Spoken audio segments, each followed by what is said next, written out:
अस्सलाम वालेकुम जमात पंजम। कैसे हैं बच्चों आप लोग? छुट्टियां कैसी गुजरी हैं?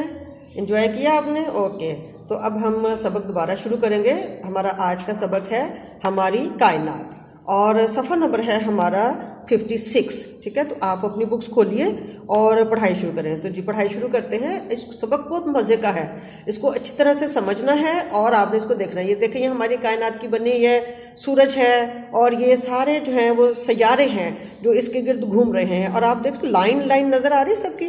इसका मतलब है कि ये हर सैयारा जो है ये अपने ही मदार में गर्दिश करता है। ठीक है, तो हम सबक पढ़ते हैं और फिर इसकी वजाहत करेंगे। तो हम शुरू करते हैं। रात को सना की नज़र जब आसमान पर पड़े तो सितारे खूब चमक रहे थे। सना कुछ देर तो इन सितारों को देखती रही, फिर से अपने अब्बू से पूछा, अब्बू जान ये सितारे रात ही को क्यों चमकते हैं? अब्बू जान ने सना के सवाल पे मुस्कुराते हुए कहा, बेटी सितारे तो दिन में भी चमकते हैं। सना ने हैरान होकर पूछा, लेकिन अब्बू जान दिन में तो सितारे दिखाई नहीं देते।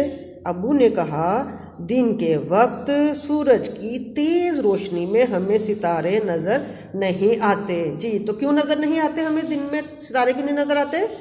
बिल्कुल ठीक, क्योंकि सूरज ज़्यादा तेज़ चमक रहा होता है ना, सूरज की रोशनी ज़्यादा होती है, तो हमें सितारे नज़र नहीं आते। आपको ये बात थोड़ी सी समझ आ रही है कि क्या है? ओ, आगे बता रहे हैं क्या है। ठीक है, आगे देखते हैं। सना ने फिर पूछा, अब्बू जान ये सूरज रात को कहाँ चला जाता है? अब्बू जान ने बताया, देखो बेटी सूरज तो कहीं नहीं जाता, अलबत्ता हमारी ज़मीन जब इसके गिर्द चक्कर लगाती है तो ज़मीन का जो हिस्सा सूरज के सामने आ जाता है वहाँ सूरज की रोशनी पड़ने से दिन हो जाता है। इसी तरह ज़मीन का जो आधा हिस्सा सूरज के सामने नहीं होता वहाँ रोशनी नहीं पहुँचती, इसलिए उस हिस्से में रात हो जाती है। जी, तो दिन और रात कैसे बनते हैं? कैसे रोशनी हमें दिन में वो नहीं नज़र आते हैं सितारे? वजह क्या है कि दिन में सूरज ज़्यादा तेज़ चमक रहा होता है, हमारी ज़मीन सूरज के गिर्द घूमती है, वो चक्कर लगाते हैं जो ज़मीन के सामने आती है, तो जो हिस्सा ज़मीन के सामने आता है वह रोशन हो जाता है, वहाँ दिन हो जाता है, और जो ज़मीन के सामने नहीं और सूरज के सामने नहीं होता वहाँ पे रोशनी नहीं पड़ती है और इसलिए उस हिस्से में रात होती है। सना बोली, अच्छा अब्बू जान रात के वक्त चाँद भी तो सितारों की तरह चमकता है, फिर ये इनसे इतना बड़ा क्यों नज़र आता है? अब्बू ने सना के पास बैठते हुए कहा, गोया हमारी बेटी आज कायनात के बारे में जानना चाहती है। सुनो बेटी, चांद हमारी ज़मीन के बहुत नज़दीक है। कहाँ है? नज़दीक है। अगले सफ़े पे आ जाए।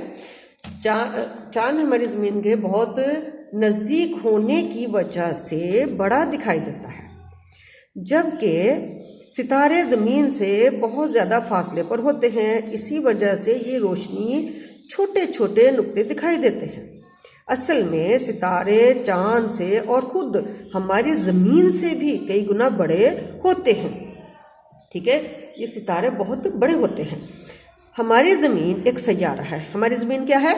हमारी ज़मीन एक सैयारा है और चाँद इसका ज़ेली सैयारा है। ज़ेली सैयारा का मतलब ये उसका और आगे उसका एक हिस्सा है।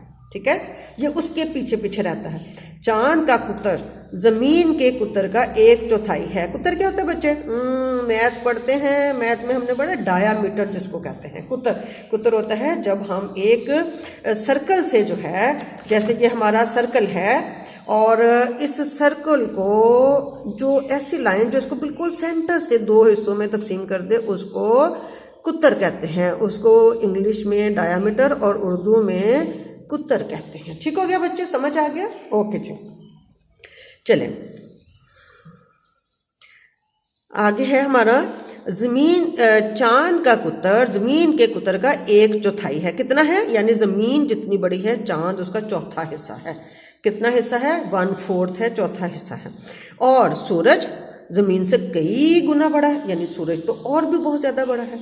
जबकि सितारे सैयारों से जिसामत में बहुत बड़े होते हैं और ख़ुद रोशनी और हरारत पैदा करते हैं। अब क्या है कि सितारे जो हैं वो सैयारों से बड़े होते हैं और सैयारे खुद रोशनी पैदा सितारे जो हैं खुद रोशनी और हरारत पैदा करते हैं। जैसे सूरज से हमें रोशनी और हरारत मिलती है, इसी तरह जितने भी सितारे हैं वो सब रोशनी हरारत पैदा करते हैं।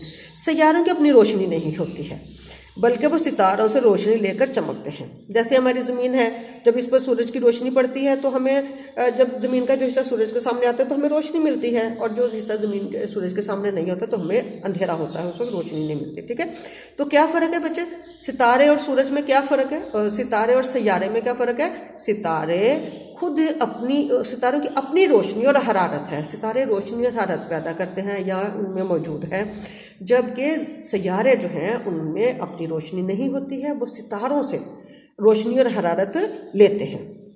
अच्छा जी, जैसे हमारी ज़मीन और चाँद सूरज से रोशनी हासिल करते हैं और चमकते हैं।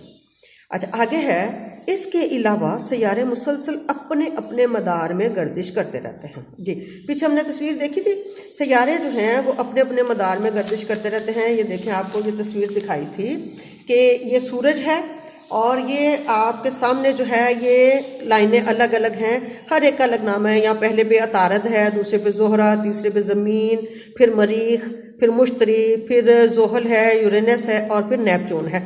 सबकी आपको लाइनें नज़र आ रही हैं। तो ये सब सैयारे जो हैं इतने ही फासले पे जो हैं वो सूरज के गिर्द जो हैं वो घूमते रहते हैं। ठीक है, तो हम सबक पढ़ रहे थे कि सैयारे मुसलसल अपने अपने मदार में गर्दिश करते रहते हैं। हमारी ज़मीन सूरज के गिर्द अपने मदार में हर वक्त घूमती रहती है और अपना एक चक्कर तकरीबन 365 दिनों में मुकम्मल करती है। जी, कितने दिनों में मुकम्मल करती है? 365 दिनों में मुकम्मल करती है। ये एक शमसी साल कहलाता है। क्या कहते हैं इसको? इसको शमसी साल कहते हैं। जी, हमारी ज़मीन सूरज के गिर्द हर वक्त घूमती रहती है और अपना एक चक्कर तकरीबन 365 दिनों में मुकम्मल करती है। ये एक शमसी साल कहलाता है। आप भी इसको अंडरलाइन कीजिए ताकि आपको खास कर चीज़ों का पता रहे। अच्छा जी, उसके बाद है, इसी तरह चाँद भी हमारी ज़मीन के गिर्द चक्कर लगाता है। चूँकि ज़मीन जो है वो सूरज का सैयारा है, उसके गिर्द घूमती है। चाँद जो है वो ज़मीन का ज़ैली सैयारा है, वो ज़मीन का सैयारा है, इसलिए वो ज़मीन के गिर्द घूमता है। ठीक है, तो चाँद भी हमारी ज़मीन के गिर्द चक्कर लगाता रहता है और तकरीबन 29 दिन में अपना एक चक्कर मुकम्मल करता है। चाँद की गर्दिश के मुताबिक 12 महीनों में एक कमरी साल मुकम्मल होता है। जी, शमसी साल में कितने महीने होते हैं? ये जो हम जनवरी फरवरी गिनते हैं कितने होते हैं? ठीक 12 महीने होते हैं। इसी तरह कमरी महीने कौन से होते हैं बच्चे? जिन महीनों में हम जो है रोज़े रखते हैं, हम ईद मनाते हैं, हम बकरा ईद मनाते हैं, ये महीने हमारे इस्लामी महीने हैं, इनको कमरी महीने भी कहते हैं। आपको पता है ना कि हम ईद भी जो है वो चाँद देख कर मनाते हैं, रोज़े भी हम चाँद को देख कर मनाते हैं, शुरू करते हैं रखना। तो इनको हम अरबी में चाँद को कमर कहते हैं। तो चूँकि हम चाँद के हिसाब से सारा काम करते हैं इसलिए हम इनको कमरी महीने कहते हैं। ठीक हो गया। तो एक कमरी साल में कितने महीने होते हैं? 12 महीने होते हैं। वेरी गुड जी, वेरी गुड। अच्छा जी, अब आगे हम इसको मुकम्मल करते हैं। चाँद सूरज की रोशनी को मुनक्कस करके ज़मीन तक पहुँचाता है। अब चाँद कैसे चमकता है? चाँद की तो अपनी रोशनी नहीं है। जब ज़मीन की रोशनी नहीं है तो चाँद की भी रोशनी नहीं है। लेकिन जैसे ही ज़मीन सूरज के सामने आती है तो उस पर दिन हो जाता है। इसी तरह जब चाँद भी ज़मीन के गिर्द घूमते हुए उसका जितना हिस्सा सूरज के सामने आता है तो हमें चाँद का उतना हिस्सा नज़र आता है। आपको पता है ना, चाँद सारा पूरा तो नहीं नज़र आता ना सारी रात को। वो शुरू के दिनों में पहली को छोटा होता है, 2 तारीख को बड़ा होता है, 3 को उससे बड़ा होता है। तो इस तरह चाँद भी जो है वो बदलता रहता है। तो क्या है कि चाँद सूरज की रोशनी को मुनक्किस यानी कि उसको लेता है और उसका अक्स फेंकता है, ज़मीन तक पहुंचाता है। गर्दिश के दौरान चाँद के जितने हिस्से पर सूरज की रोशनी पड़ती है हमें चाँद की इतनी ही शक्ल दिखाई देती है। इसीलिए चाँद कभी छोटा और कभी बड़ा दिखाई देता है। 14 दिन के बाद चाँद मुकम्मल रोशन हो जाता है। हम कहते हैं ना 14वीं का चाँद है तो वो पूरा नज़र आ रहा होता है। अच्छा, पहली तारीख के चाँद को हिलाल और 14वीं के चाँद को बदर कहते हैं। जी, तो ज़रा इसको भी अंडरलाइन करें और ज़रा देखें कि क्या पहले के चाँद को क्या कहते हैं? गुड, हलाल कहते हैं। और 14वीं के चाँद को क्या कहते हैं? बदर कहते हैं। जी हाँ, नाम भी होता है, ये बदर नाम भी होता है। ठीक है, तो इसीलिए कहते हैं, जैसे चाँद भी तो नाम रखते हैं ना, तो बदर भी नाम रखते हैं। अच्छा, सना को ये सब बहुत दिलचस्प लग रहा था और वो बहुत गौर से अब्बू की बातें सुन रही थी। अब्बू ने मज़ीद बताया कि सूरज के गिर्द और भी कई सैयारे और सैयारचे महवे गर्दिश हैं। यानी सूरज के गिर्द जो है वो सिर्फ ज़मीन ही नहीं घूमती है, और भी बहुत सारे सैयारे घूमते हैं। ठीक है, महवे गर्दिश क्या होता है? यानी बस लगे हुए उन्हें कोई, जैसे हम खेल में लग जाए तो कुछ हमें होश ही नहीं है खाने पीने का, बस सितारे सैयारे जो हैं वो भी बस बहवे गर्दिश हैं, बस घूम रहे हैं, मस्त हैं बिल्कुल। अच्छा, उसके बाद है कि कहाँ गए हम, हाँ जी, छोटे छोटे फल्की अजसाम सैयारचे कहलाते हैं, जिनके मुतल्लिक कहा जाता है कि वो सैकड़ों साल पहले फट जाने वाले किसी सितारे के हिस्से हैं। ठीक हो गया कि क्या है वो सैयारचे, क्या है कि सैकड़ों साल पहले से कोई सितारे टूट जाते हैं ना, सितारा टूटना सुना है आपने, सितारे टूट जाते तो उनके हिस्से जो हम गिरते हैं उनको सैयारचे कहते हैं, छोटे छोटे हिस्सों को। अच्छा जी, सूरज सैयारों, ज़ैली सैयारों और सैयारचों के साथ मिलकर एक निज़ाम बनता है जो निज़ाम शमसी कहलाता है। सूरज इस निज़ाम शमसी का मरकज़ है। सूरज पूरी कायनात का मरकज़ नहीं है, सूरज सिर्फ हमारे निज़ाम शमसी का मरकज़ है कि जिसमें ज़मीन, उसके गिर्द घूमने वाले 8 सैयारे और उन सैयारों के ज़ैली सैयारे यानी उनके चांद और कुछ सैयारचे जो उसके गिर्द घूमते हैं, सिर्फ वो, उसको हम क्या कहते हैं, निज़ाम शमसी कहते हैं। तो जी निज़ाम शमसी क्या हुआ, सूरज सैयारों, ज़ैली सैयारों और सैयारचों के साथ मिलकर एक निज़ाम बनता है जो निज़ाम शमसी कहलाता है। सूरज इस निज़ाम शमसी का मरकज़ है। आप कह सकते हैं कि सूरज सैयारों, ज़ैली सैयारों और सैयारचों के निज़ाम को निज़ाम शमसी कहते हैं।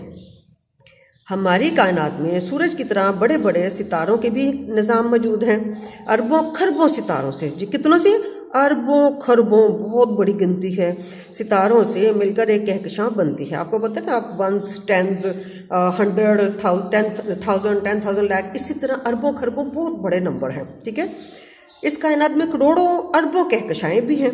ठीक है, अरबों खरबों सितारे हैं और अरबों कहकशाएँ भी हैं।